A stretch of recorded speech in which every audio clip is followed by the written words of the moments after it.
Hey Waffle Gang, I do hope you're well. My name is Mark and today we're checking out some more Reddit stories, and if you do love a Reddit story, why not consider hitting that like, subscribe, maybe that notification bell too, and let's crack on with today's first story. Much love guys. Now today's first story comes from a throwaway account and it says, how do I, 31 female, handle my awful sister-in-law, 33 female, at my boyfriend, 30 males, family Christmas.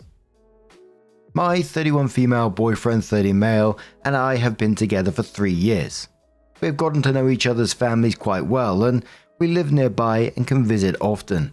I love my boyfriend's family, except his brother's 33 male, long-term girlfriend, 33 female. Called her sister-in-law for simplicity in the title. Let's call my boyfriend James. His brother will be Mike and his brother's girlfriend Kelly. Kelly and Mike have been dating for 5.5 years. I truly believe she is well-intentioned, but oh my god, she's freaking terrible to be around. I get along with almost everyone I meet, but being around her actively makes me feel like I'm losing brain cells. We are polar opposites, but that's not why she's terrible. She makes wildly inappropriate comments to everyone around her, has no sense of self-awareness, and thinks the world owes her something. Kelly and Mike are not in a good financial position. Kelly is unable to work because of her traumatic childhood, and Mike works 50 plus hours a week in construction. He busts his butt to provide for them, and she spends her days at the local bar with a local riffraff, then complains about not being able to afford to buy a 3-bedroom, 2-bathroom home on several acres of land in a high cost of living state. For Christmas, my boyfriend's parents are hosting celebrations, and we're doing a small gift exchange with a max of $10 per person. And then everyone drew a name from a hat, and we get that one person a gift up to $50. Total spend is around $100 each, so everyone gets one big gift and a couple of small things. At first we had no budget, but Mike was concerned about being able to participate, so we set a budget and James slipped Mike $200 so he wouldn't have to worry about it. It's not Secret Santa, so everyone knows who drew which name.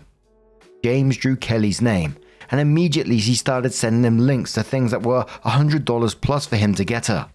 He reminded her of the budget that we set to benefit them, and she said, "You can afford it, these are the only things I want," and made it worse by saying, "Mike drew your name and we're getting you something nicer than $50.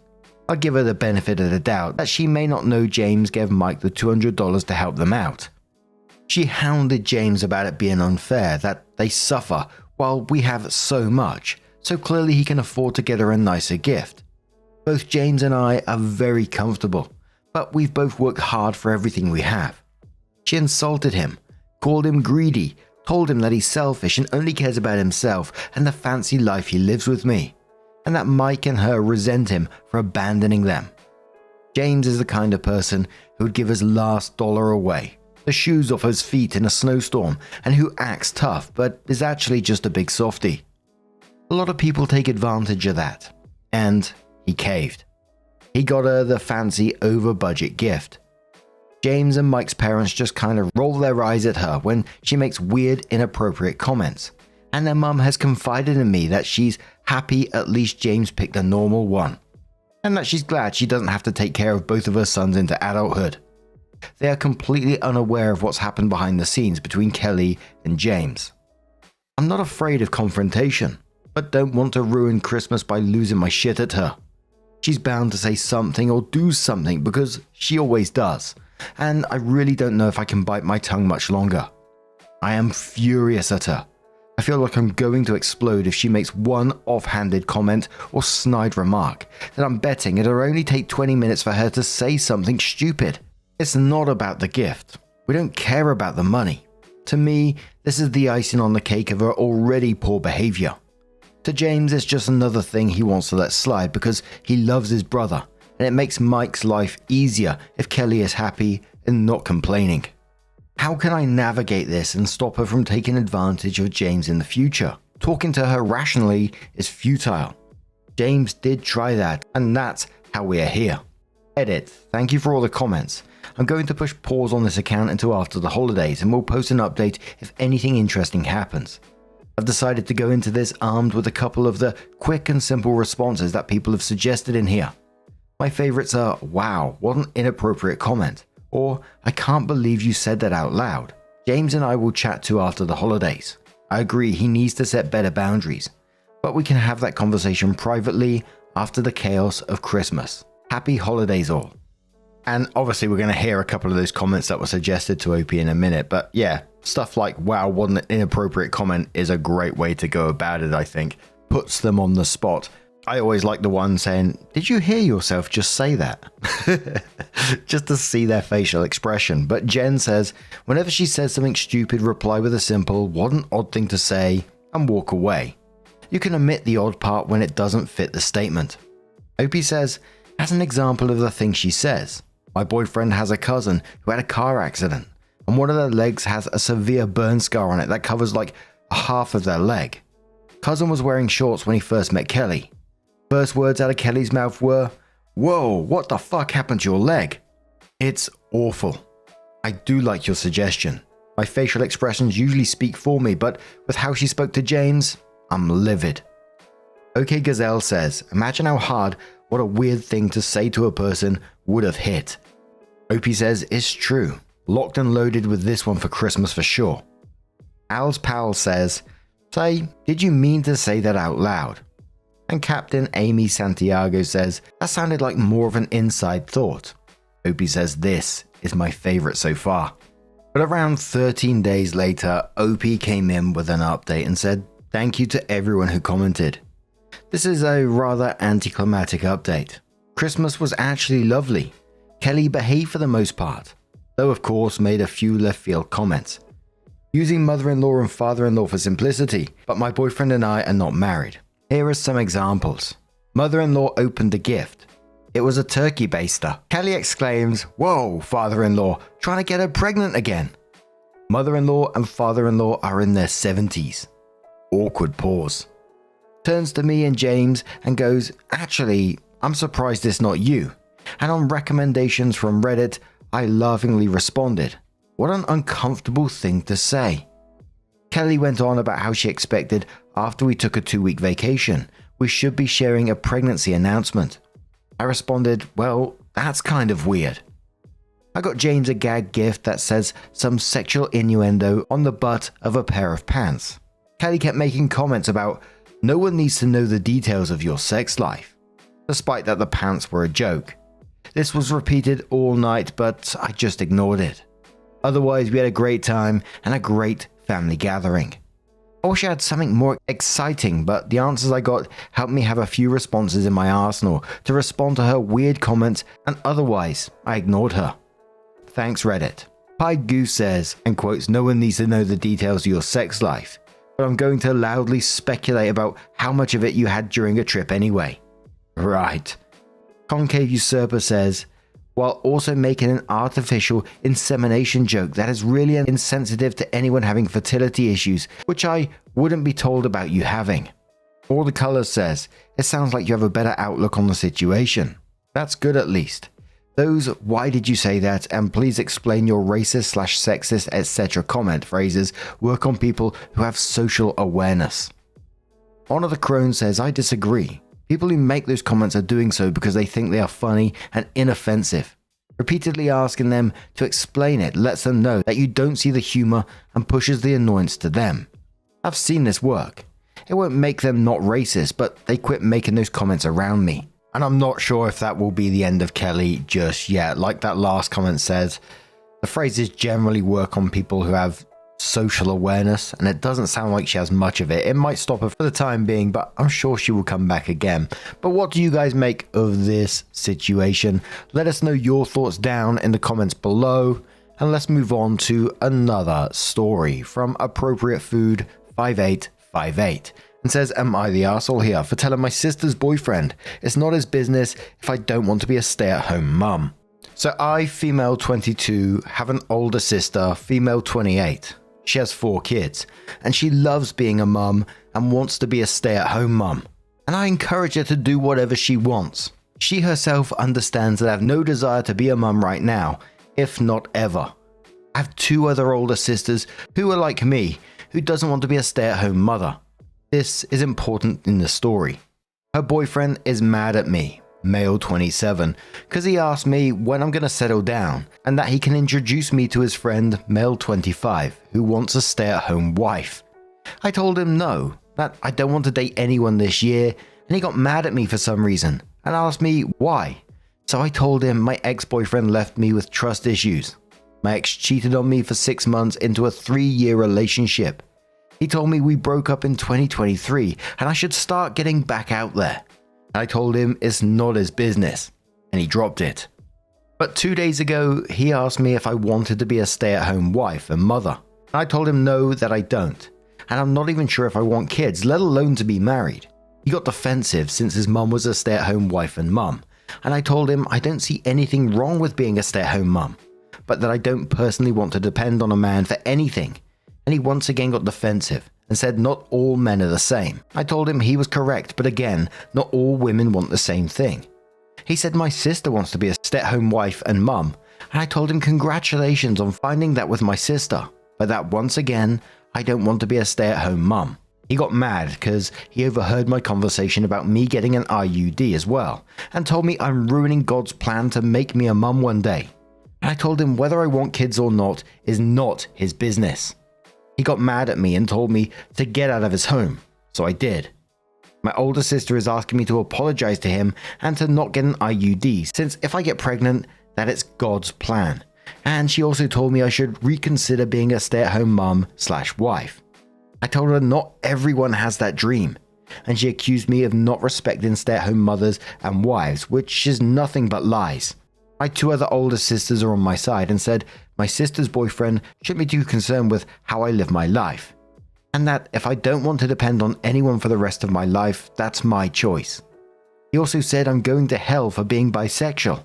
So I screamed that I guess his girlfriend, my sister, is also going to hell because she's bisexual herself, which he already knows about. Now their friends are calling me an arsehole, saying that he only cares about what I do with my body since it's God's body, and I should respect it and become a mum soon. So am I the arsehole for telling my sister's boyfriend it's not his business if I don't want to be a stay-at-home wife/mum? Edit to clarify, I did put this in some comments, but 3 out of her 4 kids aren't even his. My sister has a 7, 4, 3, and soon to be newborn. Edit 2, I get asked this question a lot, about why I was discussing getting an IUD to my sister's boyfriend. I wasn't discussing it to him. Me and my 3 sisters were all discussing it at his house, but he wasn't there. He walked in though when I said I was thinking of getting an IUD, and that's when he butted into the conversation, and as soon as he said God's body, not my body, me and my 2 other sisters started talking to him about it, and he raised his voice, so I raised mine, and we eventually left since I don't like conflict at all. Natural Inevitable says to this one, this guy sounds like a creep. Who is he to dictate what you do with your life, your career, and your body? Hope your sister knows about this and supports you, not the arsehole. Opie says my sister, who is with him wholeheartedly, supports him, and that I should be a stay-at-home.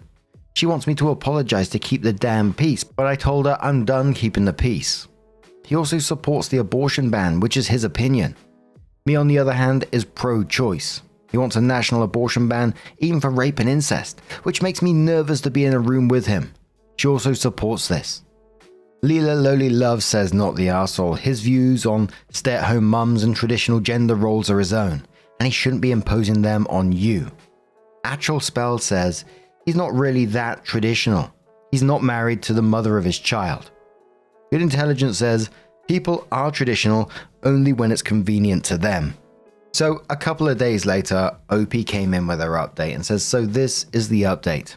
I already knew I was going to go no contact with her boyfriend, as I don't feel safe around him. But I went ahead and called my sister to tell her, and why I chose no contact with. And she is now super mad at me, saying I overreacted and all that fun stuff. So I asked her if they're going to apologize, and she said they don't owe me an apology, and I owe him an apology. He overheard us on the phone and once again got into the conversation, and I told him I have nothing to say to him. He told me he wanted to know the answer to 2 of his questions. Why don't I want to be a stay-at-home mum? Told him it's none of his business and to stay in his lane. Why I don't want to date and marry his friend. Told him that he isn't my type and never will be, and to not talk to me again. He told me if I don't stop overreacting, I won't have anything to do with my nephews and niece, and that, not gonna lie, got to me. And I told him for my mental health, I'm done being/talking to him. And my sister said, okay, you made your choice and we will make ours. So now I'm no contact with both of them. Also found out my dad found out yesterday, and this morning after I was on the phone with them, he went and yelled at Josh and told him to back off, and that his daughter wasn't for sale or anything like that. And they got into a fist fight. And apparently my dad won. I'm not totally sure about that though. And my dad called me and apologized and asked me personally why I don't want to be a stay-at-home mother, so I told him the reason, which had to do with my dad and stepmom. He apologized to me saying that he never meant to do that to her. He was very abusive to her. At one point I saw him choke her and screamed, and he let her go but never apologized for it. So I decided to cut off my sister and her boyfriend, which sucked because I won't be able to see my niece and nephews anymore. But my mental health and physical health is more important to me, to be honest. OP also left a comment below that one and said, there's one more thing that was said that I forgot to mention. So in my last post about this, there were many people asking me to ask him when he's going to marry my sister since they're not living in God's plan. So I asked him. His response was, it's not my business to know, which I said then it's not his business to know anything about what I do with my body and who I date and all that. He got angry with me and proceeded to cuss me out. I honestly just laughed. New Fishing says, so it's his business to know about yours. Quiet Moon says, it's like he's trying to groom her to be a sister wife or communal wife with his friend. Creepy. Healthy Brain says, he probably promised his mate he can have the sister. Bella Missy Storm says, he wants to pimp you off to his friend, and then they want to shape you into women they can control. He's a walking red flag, and I have no doubt his friend would be as well. Storm and Sunshine says, why is he so obsessed with you and your life decisions? How do they in any way affect him and his life? It's disturbing how he's obsessing with his girlfriend's sister to the point where he's trying to set you up with men of his choice and throws tantrums when you don't want to follow his view of what's a correct way of living. To be honest, your father doesn't sound much better. Choking his own wife and only stopping when you interfere. Truly disturbing behavior. What has he been doing to her when no one is watching? If he can do things like that publicly enough for you to notice. And in the end of your discussion with him, his final question was, I just need to know why you don't want to be a stay-at-home mum. Like it disturbs him just as much as it disturbs your sister's boyfriend. He just thinks it's his right to know, not your sister's boyfriend. That fight seems to be more about protecting his ownership over you than protecting you. Seriously, this toxic environment where the women are not just expected to pop out kid after kid and staying home with them, but also being heavily questioned when implying that maybe this is not the life they want for themselves, feels like something from either 200 years ago or from a severely religious community where a man's word is law and a woman's job is to obey, birth children and be tied to the stove. None of them belong in this century. OP responded to that saying, yeah, I might talk to my dad about all that. All my life I had toxic men around me, except my grandpa. Toxic men is all me and my sisters know, to be honest. I've decided to end our relationship with my sister and her boyfriend as I don't feel safe even around my sister, which is sad since she used to be my safe place to go when I needed it. I finally got my mental health back to good before they started this shit, and now it's going down again. Someone mentioned going to see a therapist, and I'm gonna make an appointment for next week. Storm and Sunshine replied to that saying, yes, it seems like this has been the normal for you when you grew up. No wonder your sister doesn't see anything wrong with it, since this is all she knows. Good for you for being able to identify it as toxic and making decisions to not follow the pattern. I agree that therapy could help. Just make sure your therapist isn't part of the same toxic views. I think it's wise of you to cut contact with your sister and her boyfriend. Perhaps you will open her eyes one day, but it's not your responsibility to help her with. Absolutely, as I was reading through that, it did feel like a pattern, like that is OP's normal and that is all they knew. And it feels like very much that's what the sister's going through as well. But I don't blame OP from stepping back from the sister because she needs to protect herself at this moment in time. Hopefully the sister will come around one day and recognize that, you know, she's just continuing down that shitty path of being with toxic men. But what do you guys make of this situation? Let us know your thoughts down in the comments below. And just a huge thank you for being here today, getting involved in the stories, your love, your support, your time. It always means the absolute world to me. So thank you so much for being here. And hopefully I'll see you in the next one. Take care and much love.